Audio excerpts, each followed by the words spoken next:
elephant. See that again? On the right. Oh. So we're coming up to Gari Dam here now. There's 2, 3. Lots of elephants.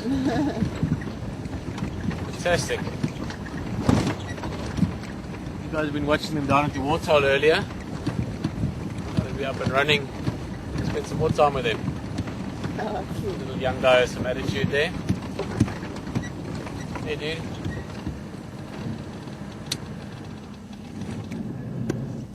Just put your head down. Thank you. Elephants at this age, the youngster we're looking at now, anything between about 2 and 6 years old, they get really playful. They're getting a bit bigger, they're getting more confident. Their coordination's getting better, so they can start playing around. And you can see that guy, as we pulled up, gave us a little head shake and a bit of sort of cockiness almost. Those little tusks. Yeah.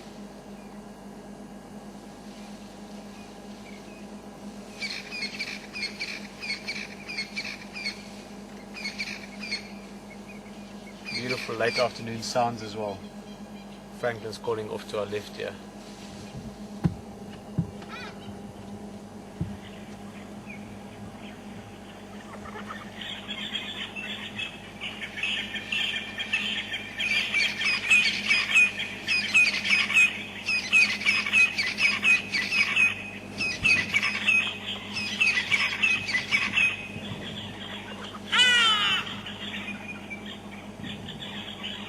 Keep mentioning these birds this afternoon.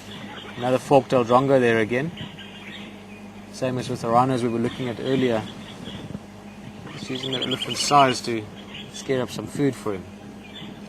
Grasshopper jumps up or a moth flies away and the drongo will grab it.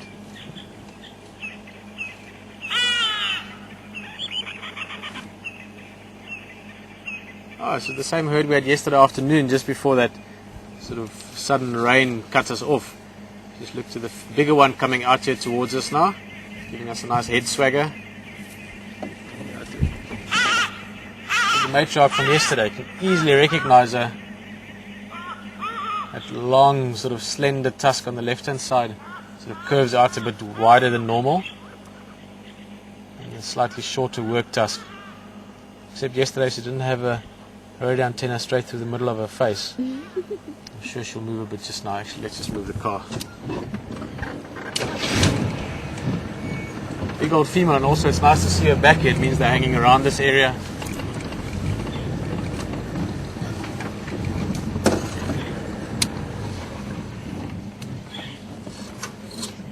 She's an impressive female. Yeah, she's awesome.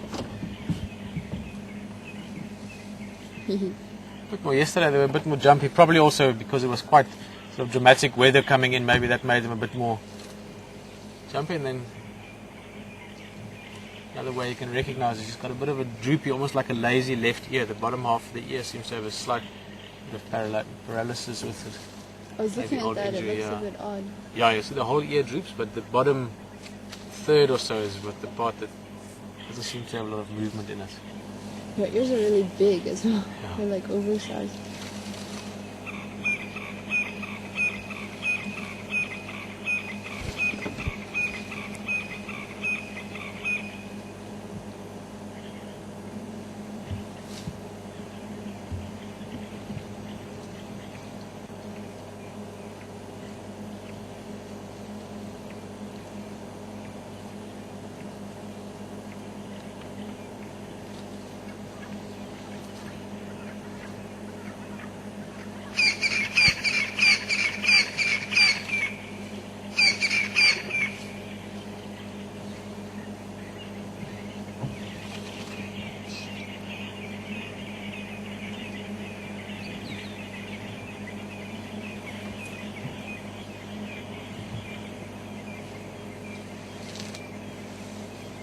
Yeah, lucky for us, these two quite close here. The rest of the group much further in. You can hear them now and again, see some of the bushes moving.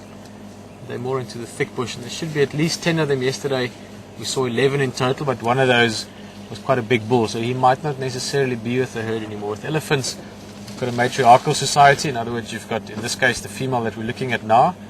She's the leader of the group. She decides where they go and where they drink and where they feed, and It's got a memory base that spans back 40 or 50 years, however old she is. She's probably in her late 40s. And she leads the group. Bulls will just come and go. They'll hang around with the herd for a few days or a few weeks maybe, and then move off again. So the core of the group revolves around the adult females. And this one we're looking at now being the sort of the lead or the matriarchal female.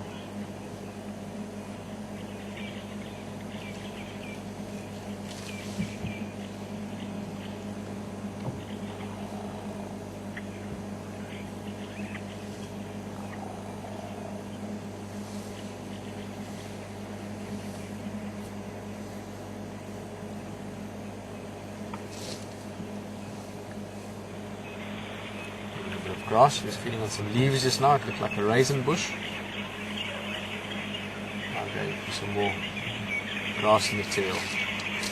Difficult to judge exactly how much she'll weigh, but probably in the region of about 3, maybe closer to 4 tons even. So let's say 3.5 tons.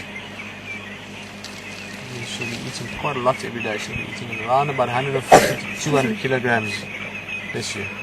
Maybe up to about 200 kilograms of vegetation every day, so 400 plus pounds every day that she's got to eat. And I can imagine that's a lot of grass and leaves. Keeps them busy for a large part of the day, 15, 16 hours a day of feeding.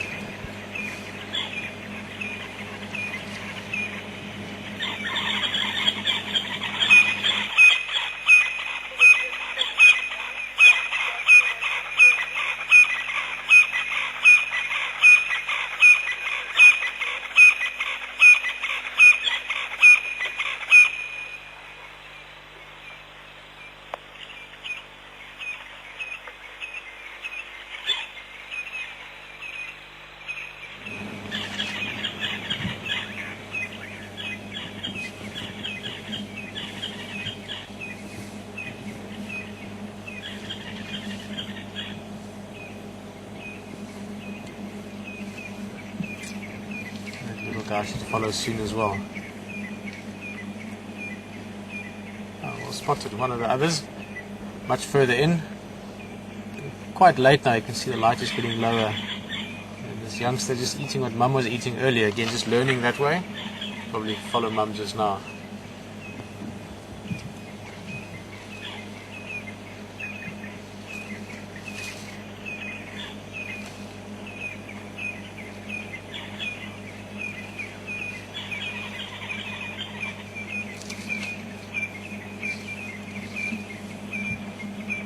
See the ears up a little bit, just making himself look bigger for us. Close to mum and feeling more comfortable again.